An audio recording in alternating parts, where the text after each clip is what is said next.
Dios les bendiga a todos. Este es el día del Señor, es día de alegría y de gozo. Qué bueno verlo a todos ustedes aquí, ¿verdad? Qué bien se ven en este día donde venimos a adorar a Dios y donde venimos a exponernos la palabra. Sí, la providencia nos está afligiendo y nos ha afligido porque nos ha quitado por un tiempo la sonrisa. Mientras estamos aquí no puedo ver su sonrisa, solamente puedo ver sus ojos. Pero nosotros recibimos todo lo que venga de Dios. Amén. Sí, y se escucha el amén aún con la máscara que tenemos. Dios me ha concedido, amén. Dios me ha concedido, ¿verdad?, el que ustedes me permitan predicar sin esa máscara. Gracias, lo agradezco de verdad, de manera significativa. Y bendigo a Dios por sus vidas. Ustedes no saben cuánto, por el hecho de estar aquí. Y bendigo a Dios por la vida de todos aquellos que nos están viendo, aquellos hermanos fieles de Iglesia Bíblica de la Gracia que están en sintonía en estos momentos. Y bendigo al Señor también por aquellos que están allende los mares, en Nueva York, que nos están viendo. Hay una población significativa de hermanos y de amigos que nos ven desde Nueva York. Bendecimos a aquellos que nos ven también desde España, que cada primer día de la semana sintonizan la señal de Iglesia Bíblica de la Gracia. Un fuerte aplauso para todos ellos, por favor. Les saludamos. Sé que en muchos lugares se hace pasable o transferible el link y así pueden vernos y pueden oír la verdad de Dios, la verdad verdadera. Iglesia Bíblica de la Gracia en estos momentos está en un proceso de escogencia de pastores y de diáconos. Y hoy culmina precisamente, y en la primera semana del mes de agosto vamos a tener ya la ordenación formal de estos hermanos. Esta noche estaremos dando más informes a nuestra iglesia y presentaremos en el tiempo señalado al público en sentido general aquellos hermanos que fueron escogidos, seleccionados, ratificados para esta noble misión, para esta encomienda divina, porque sin lugar a dudas creemos que el Espíritu de Dios es quien mueve los corazones y quien da realmente el discernimiento. Nuestro tema en esta oportunidad: perdona todos mis pecados ahora mismo. Right now. Perdona todos mis pecados ahora mismo. ¿Usted recuerda la exposición pasada? Decía, perdona mis pecados, todos mis pecados, pero no ahora. Eso lo dijo San Agustín. Perdona todos mis pecados, también dijo, excepto uno. Pero se dio cuenta finalmente que para ser feliz se necesita el perdón de Dios, el perdón divino. Y para tener la vida eterna, para disfrutar del cielo aquí. Por eso dijo, perdona todos mis pecados ahora mismo. En el Salmo 51, si son tan amables, por favor, encontramos la doctrina del perdón, si usted quiere. Salmo 51. El que lee el Salmo 51 queda persuadido de la doctrina del perdón y de la necesidad del perdón. Quiero observar aquí que quien escribió el Salmo 51 fue un rey, el rey David. Y como estadista no se avergonzó. Y ningún estadista, ninguna persona, por más alto que sea su nivel en la sociedad, debe avergonzarse de abrir su corazón y de pedir perdón. Hay cosas que son políticamente correctas y hay cosas que son políticamente incorrectas. Pedir perdón puede ser que políticamente hablando no sea correcto.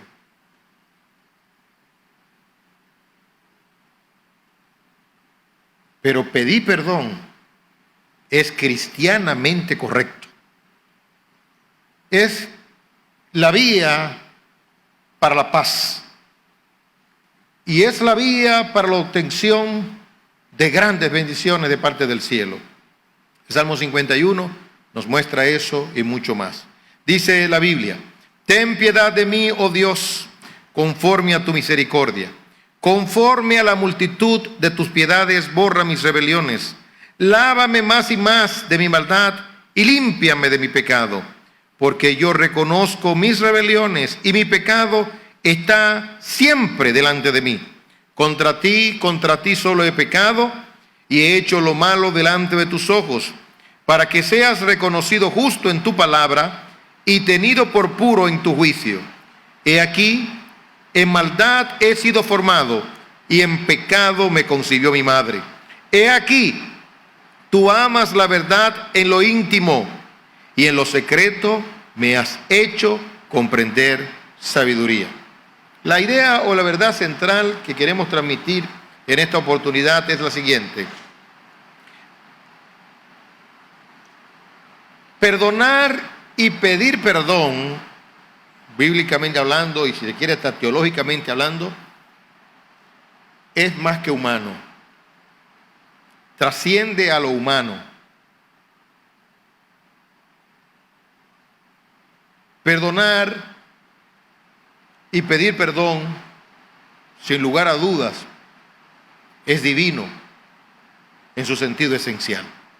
Espero gozar ahora de vuestra paciencia en lo que tiene que ver con esta introducción, que va a ser extensa y larga. Luego de esta introducción, que va a ser como una especie de tratado con relación al perdón, entonces nos vamos a ir propiamente al pasaje o al capítulo 51 del libro de los Salmos. Lo que vamos a decir en la introducción, obviamente, se deriva del Salmo 51. Y en lo que tiene que ver con las implicaciones o los aspectos prácticos, también tiene que ver con, lógicamente, el Salmo 51. Espero gozar de toda vuestra paciencia. Ciertamente, en un sentido pragmático, el perdonar y el ser perdonado es terapéutico. ¿Cuántos están de acuerdo? Sí, esa es nuestra historia. El perdonar y pedir perdón es terapéutico, es decir, que es medicinal. Cuando usted pide perdón, usted se siente bien. Y no solamente cuando usted pide perdón, sino cuando lo perdonan.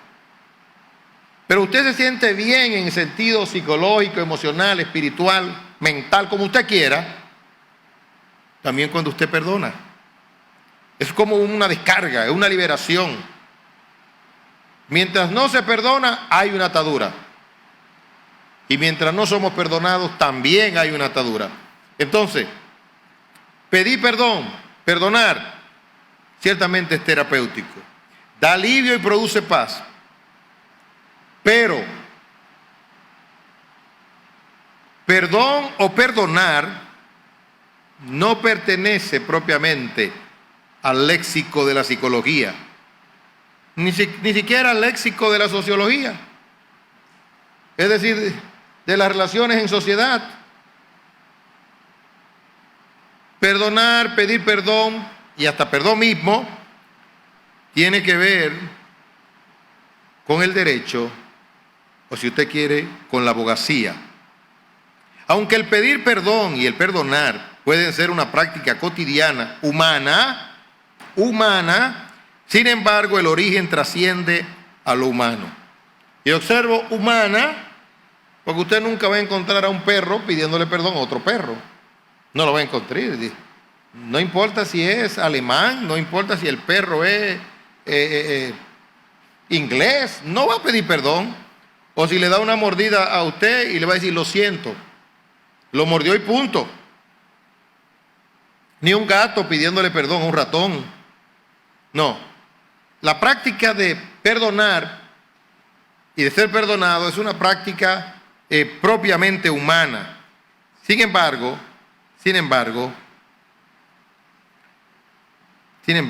trasciende a lo humano. Sí, trasciende a lo humano. El perdonar es propiamente divino, y tiene que ver con Dios como juez. Cuando el ser humano perdona, entonces es un acto de clara imitación de su Creador. Es decir, que cuando usted perdona, usted está imitando a Dios. Pero también cuando usted recibe perdón, tiene que ver, en su sentido real, con una implicación divina. Pedir perdón y perdonar parece sencillo, pero no lo es. Estas dos acciones o decisiones humanas envuelven un conjunto de creencias y prácticas implícitas. Qué sencillo, perdóname, te perdono. Se ve sencillo, pero no es. ¿Cuáles son esas implicaciones? Voy a mencionar, no necesariamente estas implicaciones o estas cosas implícitas son exhaustivas. Primero, exige un legislador. Exige un legislador. Sí, porque si te ofendí, ¿por qué te ofendí? ¿Y quién estableció la norma de que eso es una ofensa? Es decir, que tiene que haber un código. Y para haber un código legal, ha tenido que haber necesariamente un legislador. Santiago es claro cuando dice, y escúchelo la nación entera, y escúchelo el mundo entero, y escúchelo todo el que está aquí. Santiago dice, con verdad, solo hay un juez. Pero Santiago añade más, y no exageró, y solo hay un legislador que es Dios. Y alguien dirá, pero hay muchos jueces, hay muchos diputados, hay muchos senadores, hay muchos legisladores. Las naciones legislan, sí, pero es que todo código de conciencia real, legal, parte del cielo, parte de Dios. Solo hay un legislador. Entonces, en el asunto de pedir perdón y de perdonar, una de las cosas implícitas es que existe un legislador. En segundo lugar, existe por ende una ley, ya sea teórica o de costumbre. Dicen por ahí, y dice el derecho también, que la costumbre hace ley. ¿Cómo es que existe ese sello? ¿Cómo es que existe esa costumbre? De generación en generación. ¿Cómo se entendió que matar era matar? Entonces, más que una ley, un principio, un sentido de vida. Gracias. Pero, bien se puede decir también que como hay legislador, entonces hay ley. En tercer lugar, otra cosa implícita, se ha delinquido o faltado a la ley. Se ha delinquido o faltado a la ley. Usted no puede pedir perdón o usted no puede perdonar si usted no ha delinquido. Hay personas que pueden llevarla a su terreno y decirle, tú has pecado. Y entonces tú dices, como dijo el Señor, dime qué de malo yo he hecho. Y si no he hecho nada malo, ¿qué dijo él? ¿Por qué me golpeas? Eso mismo se puede aplicar. Para tú llevarme a la confesión de un pecado o de una falta, tú tienes que decirme cuál código yo falté. Por eso es que hoy en día no se puede ir por las ramas. El ataque de los movimientos liberales, llamados progresistas y secularistas, es a Dios en su esencia. Es decir, destronar a Dios para en consecuencia destronar el origen de los códigos, de las reglas o de las leyes. En otras palabras, ¿quién manda aquí? ¿Quién manda? ¿Quién fue que dijo que eso era malo? La pedofilia, por ejemplo, que se está poniendo de moda.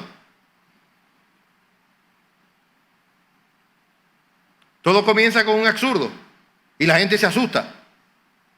Y dice, oh, pero todo el mundo sabe que eso es malo. Entonces te van a llevar a su terreno y te va a decir, sí, pero ¿dónde dice que es malo? ¿Y quién dice que es malo? Y te va a decir, ¿y el amor no es libre? Si yo puedo tener, como dijo Jimmy Carter, que Dios tenga misericordia de Jimmy Carter. Jimmy Carter aprobando la relación homosexual, me duele el alma decir eso. Dice, es que el amor no se puede coartar. Es decir, Jimmy Carter rompió el código de Dios, rompió la ley de Dios, es un demócrata. Y establece un principio sentimental. Bueno, pues lo que se aplica al homosexual y a la lesbiana, entonces dicen, ¿y qué puede prohibirme a mí que yo ame? ¿O qué puede prohibirle a un hombre? Me quito yo de esto. ¿Y qué puede prohibirle a un hombre que ama a un niño?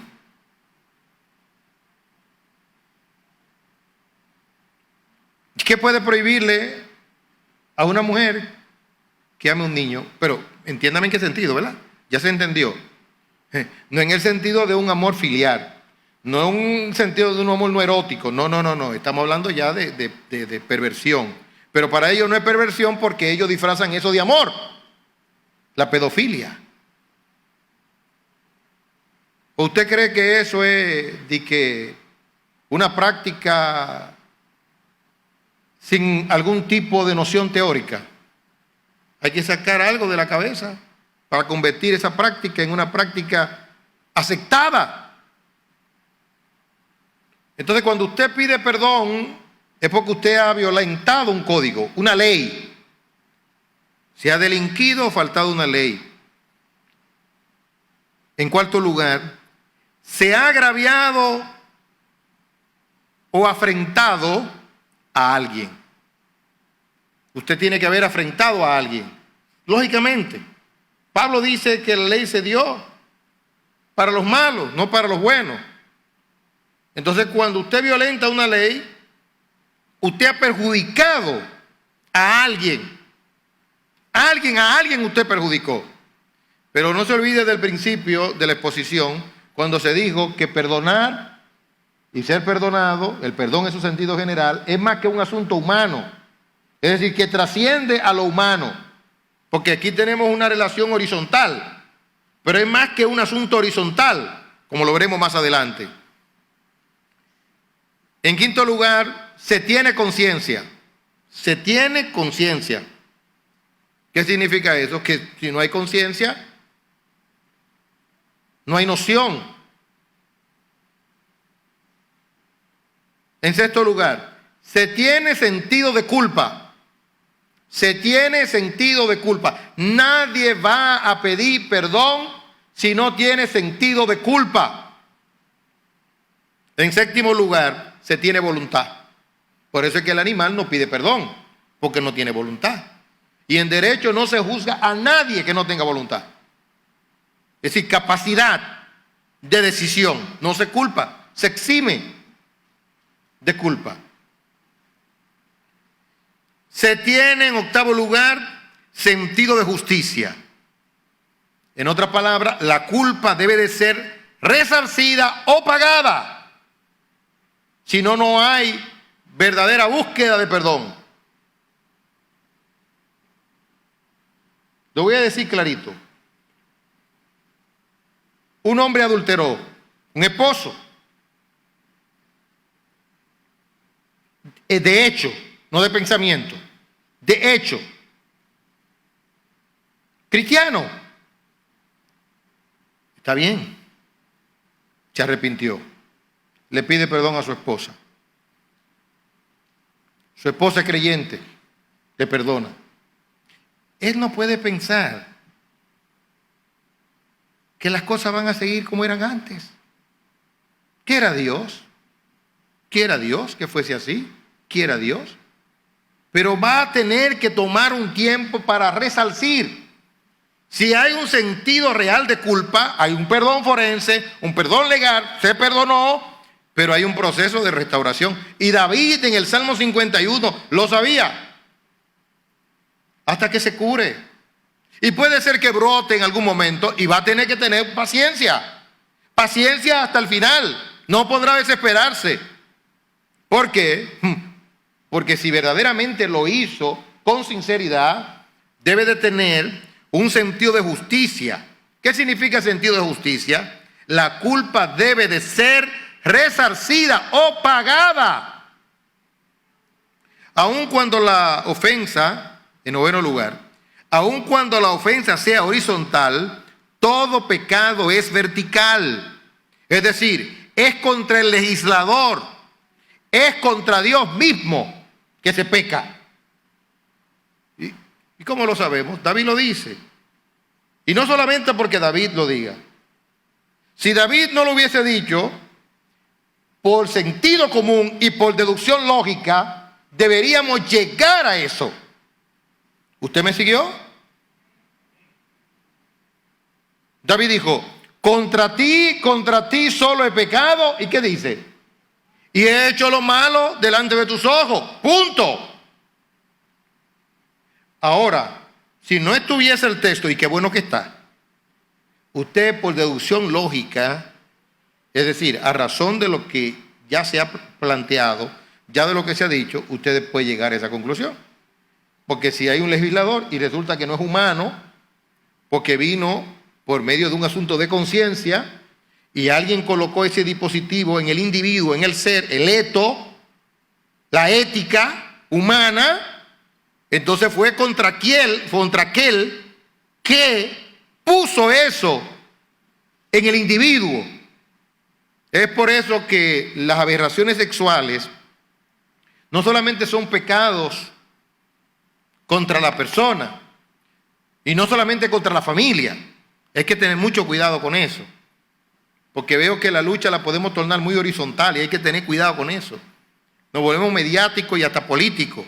No, el problema no es horizontal, el problema es vertical. Porque quien hizo el sexo, es decir, el órgano viril del hombre, fue Dios. Y quien hizo la parte femenina de la mujer fue Dios. Entonces es contra ese diseño que se peca. ¿Y quién lo diseñó? El gran arquitecto Dios, que creó hermosura en el cuerpo del varón. Hay hermosura en el cuerpo de varón y hay hermosura en el cuerpo de la mujer. El cuerpo de la mujer no se puede profanar, el cuerpo del hombre no se puede profanar. Tiene que ser el cuerpo del hombre usado como un instrumento divino. Y el cuerpo de la mujer también, en el contexto de la familia, de la procreación y del amor, ¿por qué no? Del verdadero amor, del amor correcto, del amor verdadero, del amor de Dios, del amor bíblico, del placer correcto.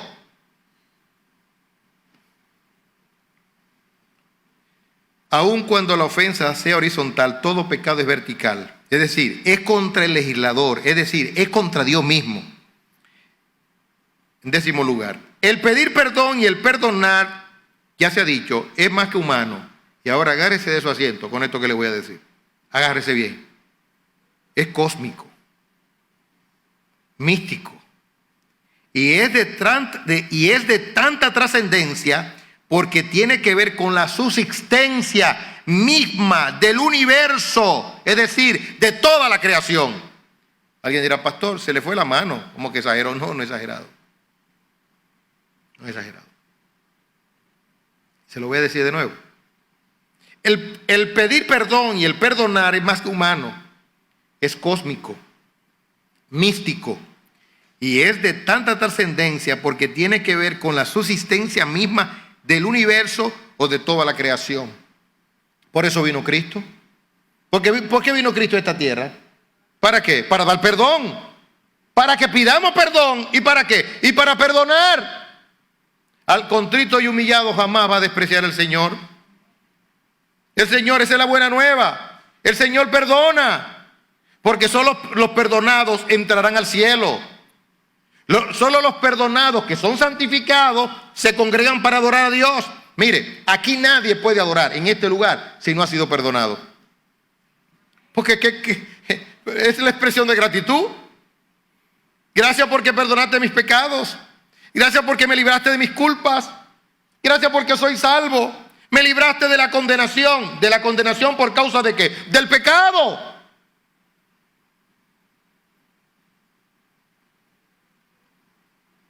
Dirá alguien, está bien, pastor, pero explíqueme por qué es cósmica.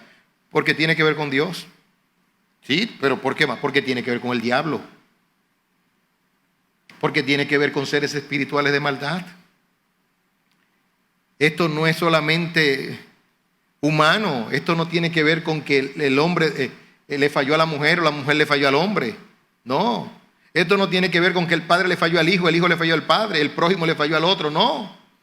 Porque usted puede resolver su problema. Usted puede resolver su problema con su esposa, con su esposo, y no está resuelto delante de Dios porque usted no le ha pedido perdón a Dios. El primer perdón que se tiene que obtener es el de Dios. Y después el del otro. Y después el del ser humano. Ahora, cuando usted pide perdón a Dios y cuando usted se abrió a Dios, ya todo lo demás va a venir de manera consecuente. Es de ahí, y agárrese nuevamente de su asiento, es de ahí o es por esto que la doctrina más importante de toda la Biblia es la doctrina de la justificación por la fe. Y usted dirá, ¿y por qué? Bueno, porque la esencia es el pedir perdón y el ser perdonado. Por eso, todo avivamiento, tanto del antiguo pacto como del nuevo pacto, partió de esta gran doctrina.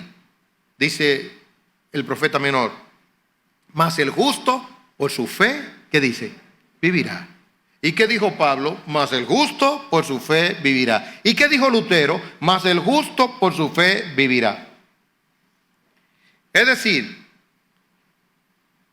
que toda la Biblia se puede resumir en esa verdad. Dios justifica al pecador. Las grandes contiendas religiosas han venido por esta doctrina. Y algunos no pueden entender por qué tanto celo por una doctrina. ¿Por qué estar dispuestos hasta ofrendar la vida misma? ¿Saben por qué Pablo padeció? Por un asunto de casuística, una cirugía menor, la circuncisión. Y ustedes dirán, ¿y por qué? Bueno, porque a esa doctrina le antecedía una creencia con relación al perdón o al ser perdonado. A esa práctica le antecedía el pensar que el hombre se puede justificar por las obras de la ley. Y el apóstol Pablo no permitió que los que estaban cerca de él fueran circuncidados bajo esa noción doctrinal. Y entonces de ahí vino un gran problema, aún hasta en el seno mismo de la iglesia. Hubo conflicto con Jacobo, hubo conflicto con Pedro, hubo conflicto con Bernabé, hombres de Dios, pero en un momento lamentablemente se desviaron del norte y Pablo tuvo bajo el poder del Espíritu Santo que hacerlo volver al camino de la doctrina clave. ¿De qué? De la justificación por la fe. Algunos llegaron a pensar que Pablo era un tonto. Dije, pero por Pablo, cede. Porque ¿qué es esto de una cirugía menor? Eso no tiene mucha lógica. Y dice Pablo, es que no es la cirugía menor. Es lo que está detrás de esa cirugía menor. Ahora, ¿qué pasa? Que pueden haber otras prácticas pecaminosas que la gente dice que la cubre la sangre de Cristo, pero ya son prácticas lesa humanidad. Y entonces ya la gente amoldó su conciencia y dice, bueno, pero que eso es un asunto psiquiátrico, que le falta algún líquido al cerebro, etcétera. Y entonces tú pudieras combatir ese flagelo de ese autocrimen, pero no es ahí que está el punto. Nuestro combate no es al autocrimen. Nuestro combate debe de ser siempre al error de la doctrina de la justificación por la fe. Porque de lo que se trata aquí es de una vindicación a aquel que murió sin arrepentimiento. No se puede otorgar perdón a quien no se arrepiente. Y no se puede otorgar perdón al que no lo pide. No puede existir perdón sin pedimento de perdón. No puede existir perdón sin arrepentimiento. Eso es que, y a Dios que me ayude. Y a Dios que me ayude. No, no es que Dios no es que te ayude. Eso es tentar a Dios. Y a Dios que me perdone. No. Entonces tú vas a matar a una gente y a Dios que te perdone. No. No puede anteceder el delito y el perdón previo. Eso no existe. No existe en códigos humanos, mucho menos en código divino. Imagínese un código que establezca eso. Que usted puede robar pidiendo perdón de antemano a la sociedad y al juez. Perdóneme, juez, que voy a robar. Robar para robar. Eso no existe. Es una locura. Pero de lo que se trata en el contexto de la iglesia es de la doctrina de la justificación por la fe.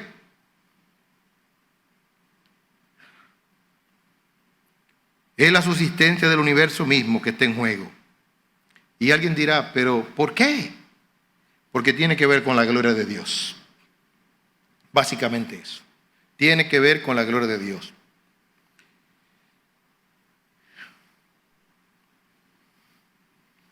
¿A quién le puede interesar realmente la gloria de Dios?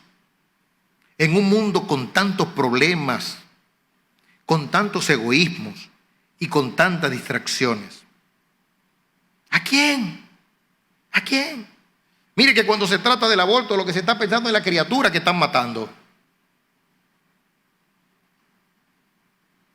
Pero no es por la criatura que están matando, es por la gloria de Dios. Más que por el crimen a la criatura que matan en el vientre, es por la gloria de Dios. Pero la gente no tiene tiempo para pensar en la gloria de Dios. ¿Y cómo que la gloria de Dios? El que te creó, el que nos hizo.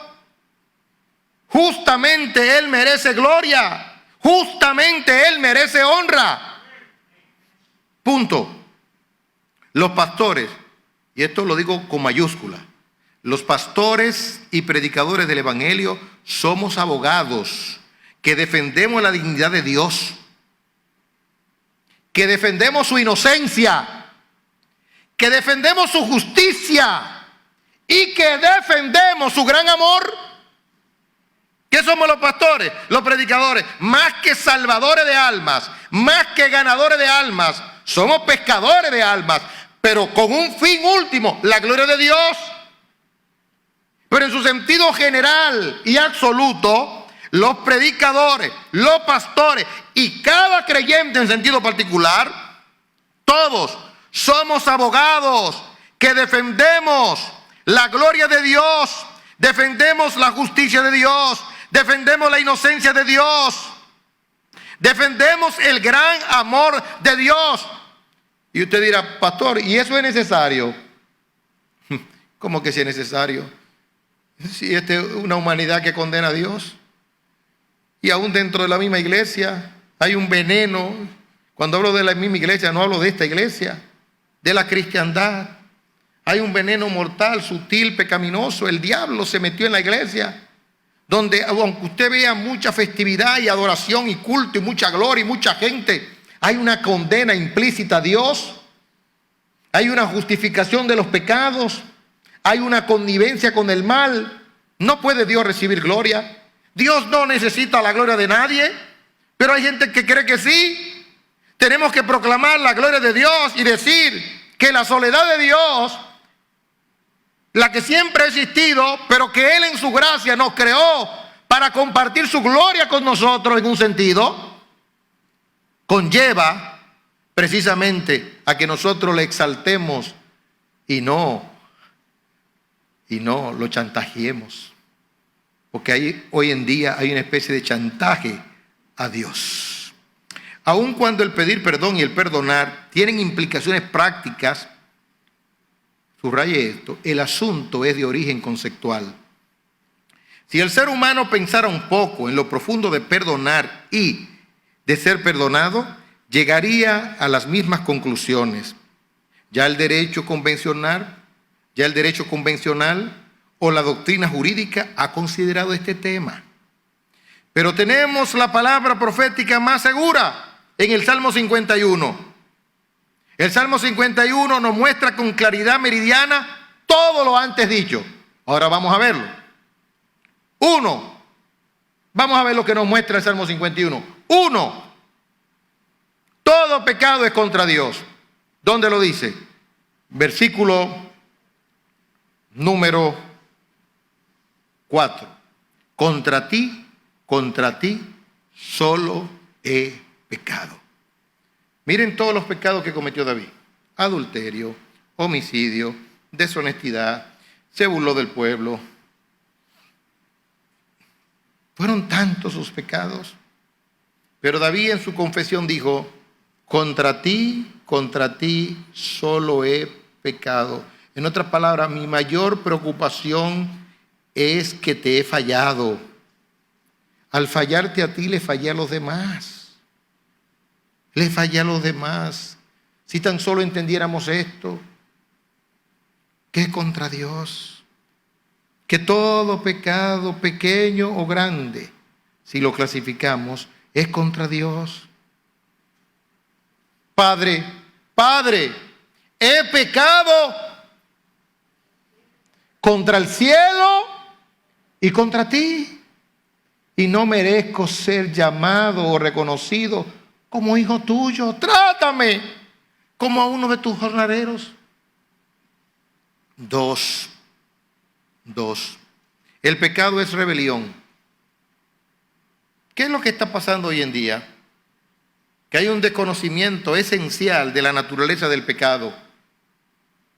Y se ha hecho esto invalidando la dimensión del pecado, usando la misma doctrina de la justificación por la fe torcida.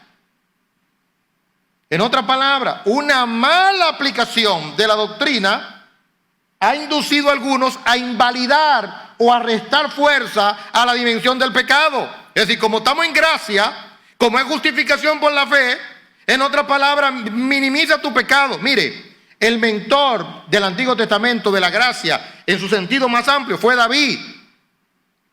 Es una especie de protoevangelio. Y te dice, contra ti solo he pecado. Y ahora dice David, el pecado es rebelión. ¿Y dónde lo dice? Dice, ten piedad de mí, oh Dios, conforme a tus misericordias. Conforme a la multitud de tus piedades, borra ¿qué? Mis rebeliones. ¿Qué es pecado? Es rebelión. Pecado es rebelión. Y oiga lo que dice el diccionario secular acerca de lo que es rebelión. En su segunda parte, el diccionario secular dice, es destronar a las autoridades.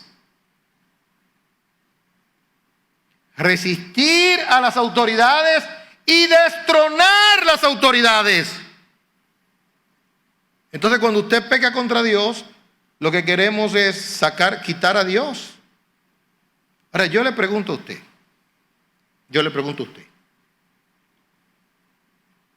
si usted es presidente y hay gente que lo quiere tumbar a usted de manera incorrecta, usted es legalmente presidente, pero hay anárquicos que quieren tumbarlo, ¿qué usted va a hacer con esos que quieren tumbarlos? ¿Usted no creará una estrategia para tumbarlos a ellos también? ¿Usted me entendió? ¿Usted no hará una estrategia para eliminarlos a ellos? Porque ellos no tienen pudor, no tienen miedo, no tienen temor. Tienen audacia para el mal. La idea es quitarlo a usted de ahí, pero quitarlo con la fuerza. Ahora, Dios está sentado en su trono, alegrémonos, pero hay gente que quiere quitarlo de su trono. Cada pecado es un intento de destronar a Dios de su trono. ¿Por qué? Bueno, porque me quiero yo poner en el lugar de Él. En otras palabras, quiero yo ser el legislador. Por eso es que cuando el cristiano peca, sabe la dimensión de su pecado, se une a los rebeldes, es un complotaje. Alguien dice, pero ¿cómo es posible que un pecado tan insignificante como el de Adán haya traído toda esta miseria? Amigo, es que no vamos a entender la dimensión de su pecado. Fue que Adán se unió con Satanás. Fue una estrategia para destronar a Dios de su gloria. Y aquí la consecuencia. Y todavía sigue siendo igual. ¿Usted no ha visto la noticia en los Estados Unidos? Réplicas de esto en su sentido horizontal? ¿Usted no ha visto lo que está pasando? ¿Usted no ha visto las autoridades armadas que no pueden hacer nada porque le han usado un chantaje? La han neutralizado, gente haciendo actos anárquicos y los policías parece que son monjes o sacerdotes. No se atreven a usar la macana, no se atreven a usar la pistola. Vi un documental precisamente ayer donde había una persona en Nueva York pintando, embarrando, ensuciando todas las avenidas.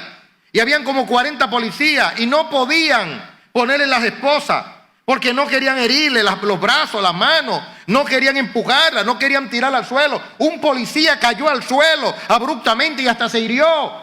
Y los demás policías iban como si fueran niñas, los policías, neutralizados.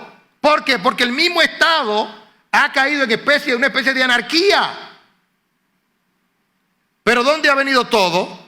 Por las teorías, por los medios de comunicación, por un asunto conceptual, racial, etcétera.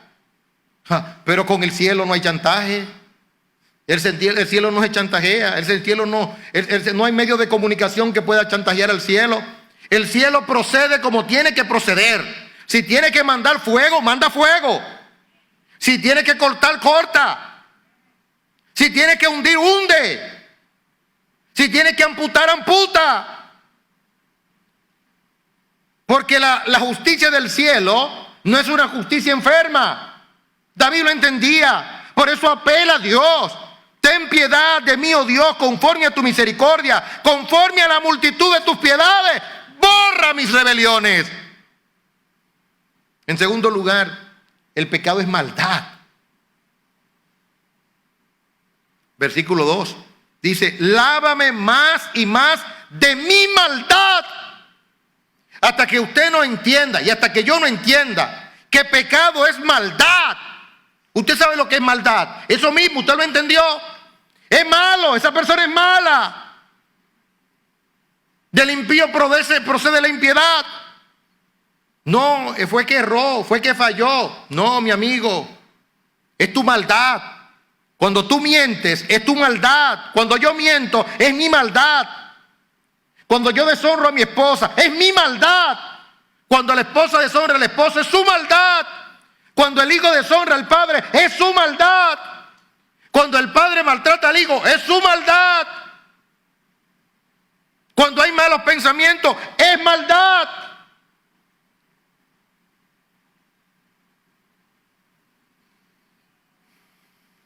Tengo una mala noticia y tengo una buena. El pecado es insoluble. El pecado no tiene solución. No tiene solución. No hay forma de detener el pecado en el corazón del hombre. Y dirá: pastor, ¿dónde lo dice el texto? Mírelo aquí. Versículo 5. He aquí, en maldad he sido formado y en pecado me concibió mi madre. Por más terapia, por más método de rehabilitación, no hay forma de curar el pecado en el hombre. Y entonces David dice: crea en mí un corazón nuevo. Versículo 10. Crea en mí, oh Dios, un corazón limpio y renueva un espíritu recto dentro de mí. ¿Por qué? Porque el que tengo no tiene solución. Solamente el poder del Evangelio, el poder del Espíritu Santo cambia. Pero tengo que decir algo aquí en cuanto al cambio. Es lo que se llama en la Biblia nuevo nacimiento. Es lo que se llama en la Biblia regeneración. Hay una afección física, pudiera verla, ¿por qué no? Pero es una afección y un milagro de actitud, de cambio. El nuevo nacimiento no significa perfección, no, significa predisposición, que son dos cosas muy diferentes. ¿Por qué? Bueno, porque aun cuando tú hayas experimentado el milagro del nuevo nacimiento, vas a tener que luchar con el pecado que mora en ti. Romanos capítulo 7. Pero ya tu predisposición es diferente. En otras palabras, ya tu arrepentimiento no es horizontal, fundamentalmente. Ahora tu arrepentimiento es vertical. A causa de la gracia de Dios en tu vida, de la nueva naturaleza y de la vida, tu conciencia se eleva primero a Dios, te avergüenzas delante de Dios y lógicamente te avergüenzas delante de los demás, porque el pecado nos avergüenza. ¿Cómo no nos vamos a avergonzar? No nos teñimos de gracia para justificar nuestros pecados. Tú sabes que es gracia. Perdóname, tú sabes que esto es gracia. No, estamos avergonzados. Te fallé, te ofendí, hermano, fallé, perdónenme. Y volver sobre los pasos con espíritu de humildad.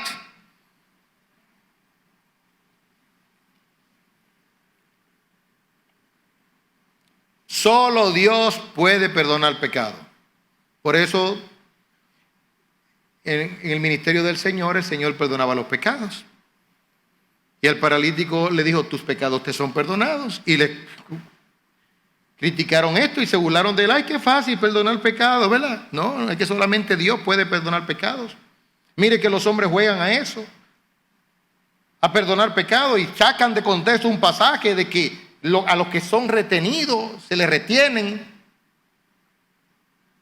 y a los que no se les son retenidos no se les retienen. Es decir, la iglesia universal, la iglesia más que universal, la iglesia papista. Tengo el derecho de perdonar, tengo derecho hasta de la extrema unción en momentos de crisis de perdonar a ese individuo en su subconsciente. Eso es una aberración. Y hay algunos que sin texto bíblico dicen, sí, va directo al cielo. Pero ¿cuál es el texto bíblico? ¿Cuál es la garantía? La justificación por la fe. Pero espérese, que la justificación por la fe le precede la regeneración.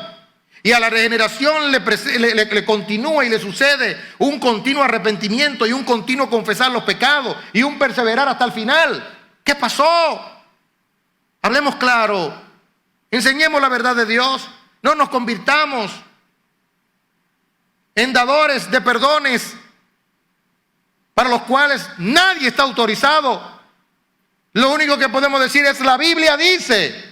¿Qué dice la Biblia? Que si confiesas tus pecados y te apartas, alcanzará misericordia. ¿Qué dice la Biblia? Que si confiesas tus pecados, Él es fiel y justo para perdonar tus pecados. ¿Y qué? Y limpiarte de toda maldad. Eso dice la Biblia.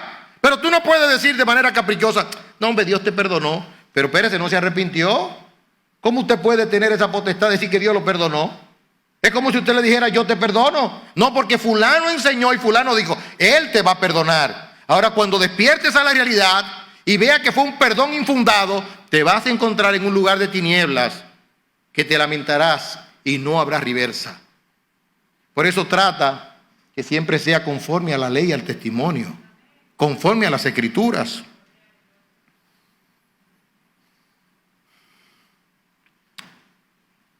El pecado trae consecuencias. Aquí lo vemos.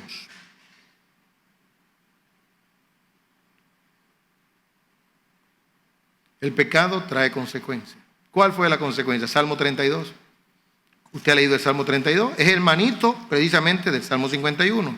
Dice la palabra, mientras callé se envejecieron mis huesos, en mi gemir todo el día, porque de día y de noche se agravó sobre mí tu mano y se volvió mi verdor. ¿En qué? En sequedades de verano.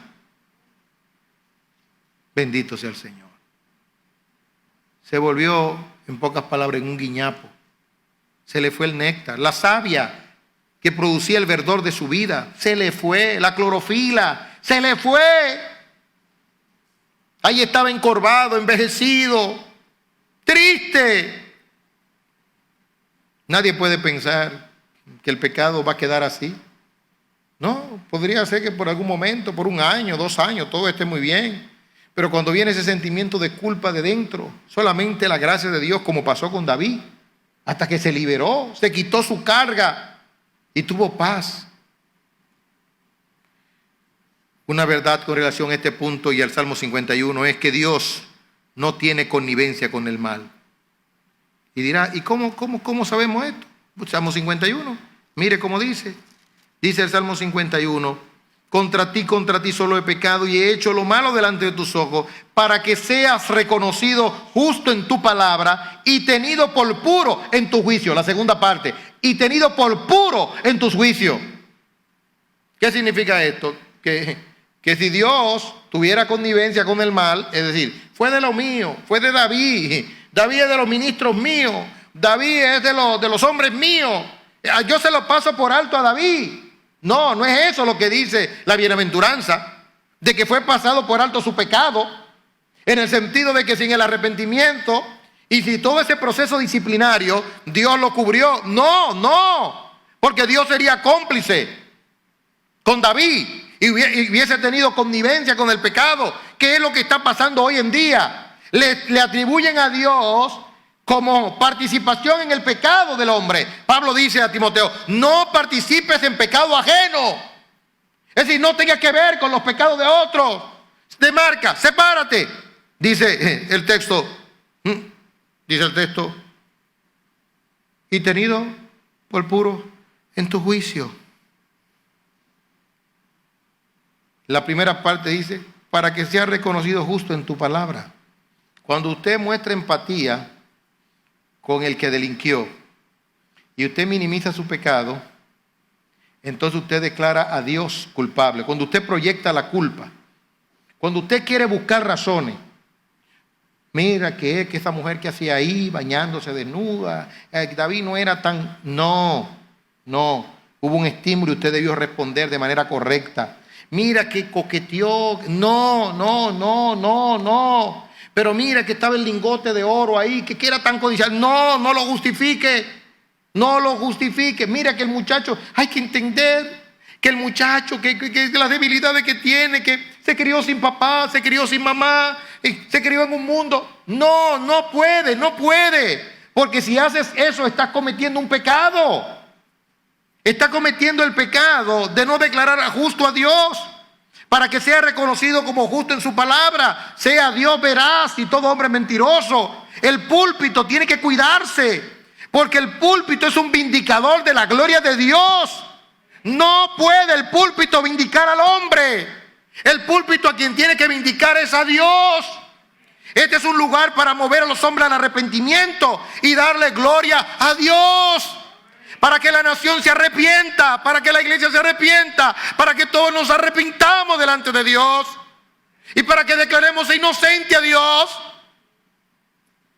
de plagas, de virus, de mortandad, de guerra, de toda cosa mala. Dios es inocente.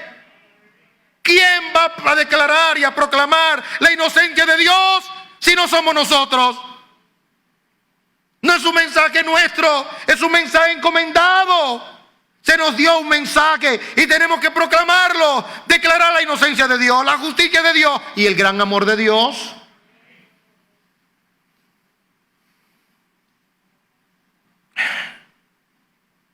Finalmente, una buena noticia. Dios está dispuesto a perdonar. Eso es lo más grande. Eso es lo más grande. Usted se imagina un Dios resentido que guarda enojo. En un momento será su ira, pero su favor dura toda la vida. Dios es grande en perdonar. Es grande en perdonar. Es gran Salvador. Usted se imagina a un Dios injusto. Qué lindo es nuestro Dios. Es lindo porque es santo. Es lindo porque es justo. Es lindo porque es hermoso en su santidad y en su gloria. Y alguien dirá, ¿y dónde sabemos que Dios está presto para perdonar? Mira el texto como dice. Dice aquí, los sacrificios de Dios son el espíritu quebrantado, al corazón contrito y humillado. ¿Qué dice su Biblia? No despreciarás tú, oh Dios. Y por cuanto nosotros llevamos la imagen de Dios, nosotros perdonamos a aquel que se muestra así. Un cristiano no puede ser soberbio por naturaleza. Cuando digo por naturaleza, por práctica, quiero decir, un cristiano es un contristado, uno que pide perdón, no uno que echa su pleito, uno que deja a Jesús que lo defienda. No porque tenga mérito, él, el que pecó, sino por los méritos de Cristo. ¿Alguien le ha fallado a su esposa? Déjenlo, que Dios lo va a defender. Si usted pidió perdón a Dios con sinceridad y le pidió perdón a su esposa, deje eso. Si la mujer viene, deje eso y váyase a su habitación con el pan chiquito y pida perdón. ¿Se negó? Deje eso. No chantajee ni amenace. Deje la amenaza y vaya a su habitación y pida perdón. ¿Es viceversa? ¿Fue la mujer la que falló? Haga lo mismo. ¿Fue el hijo con el padre con el hijo? ¿Fue el pastor con su iglesia? ¿Fue la iglesia con su pastor? Como fuere, quebrantados de corazón. Somos los quebrantados de corazón, los que nos humillamos delante de Dios. Y Dios no va a despreciar nunca el corazón contrito y humillado. Usted que me ha visto y que me ha escuchado. Entonces no resista la gracia de Dios. No resiste el perdón de Dios. Saque esos pensamientos mezquinos y profanos. Saque esos pensamientos de justificación de maldad, de que usted puede hacerlo porque a usted le dieron, a usted lo ofendieron, a usted lo maltrataron, a usted lo enajenaron, con usted hubo acepción de personas, a usted no le reconocieron sus méritos. Mire, un hombre se ahorcó por eso, porque dio un consejo y no hicieron lo que él dijo y fue y se ahorcó. No deje que la soberbia le corone, por favor. Ahora en medio de crisis mundial, humillémonos. Humíllate delante de Dios. Busca el perdón de la gracia del Señor y tú vas a ver que una carga se va a desprender de ti y la paz de Dios va a venir. Perdona entonces. Una vez que eres perdonado, perdona. Pide perdón y tú vas a ver que va a ser un círculo glorioso de dar y recibir, de recibir y de dar. Recuérdate del hijo pródigo. Él pensaba que lo iban a tratar como un jornalero y dice: no, tú eres mi hijo. Yo te tenía por muerto y ahora tú estás vivo. Pónganle un anillo. Pero mira, si tú sientes que no te recibieron así, tu petición fue de corazón. Trátame como uno de tus jornaleros. Dios no lo hace. Dios te da el título de hijo. Mas a todos los que le recibieron, a los que creen en su nombre, le dio potestad de ser hecho hijo de Dios. Pero si en el camino de ir en busca del perdón y de ir al pueblo de Dios tiene obstáculo, abre el techo, rompe el techo y entra por ahí. Y si te dicen que eso no es para ti, que eso es para los hijos, dile que tú comes, que los perrillos comen de las migajas que caen de la mesa. Díselo, porque tú fuiste a buscar algo. Perdón. Y nadie te va a detener hasta que no tengas el perdón de Dios. Padre, gracias. Gracias por tu grande amor y por tu infinita misericordia. Porque esto no es humano, es divino. Trasciende a lo horizontal, tiene que ver con lo vertical. Es cósmico, porque el enemigo mira y observa. Es cósmico, porque hay demonios y ángeles que ven. Es cósmico, porque tiene que ver contigo. Oh, ven a tu iglesia y danos esa conciencia de que somos atalayas de tu gloria, atalayas para defender tu honor, para declarar tu inocencia y para proclamar tu gran amor. Por Cristo Jesús. Amén.